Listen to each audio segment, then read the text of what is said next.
Which of the following is protected by copyright? Is knowledge protected by copyright?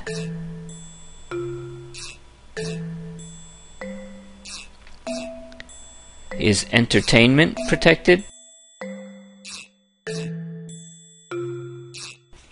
How about breathing? The act or sensation of knowing, of being entertained, of breathing, these cannot be copyrighted. However, almost every fixed representation of these concepts and activities, in both image and sound, either is currently under copyright or was at one time or another. Surprised? Probably not. But what exactly is copyright? Well, copyright gives a person or a group of people the right to make copies. It also gives the right to prepare derivative works, such as making a movie based on a novel. It gives the right to distribute copies of a work. It gives the right to perform or display works in public. And it gives the right to perform a work of recorded sound by means of digital transmission. Okay, but how does something become copyrighted?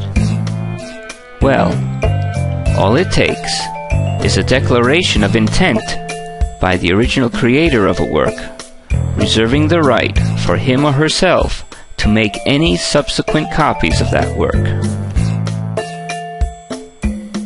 Is everything really under copyright? No.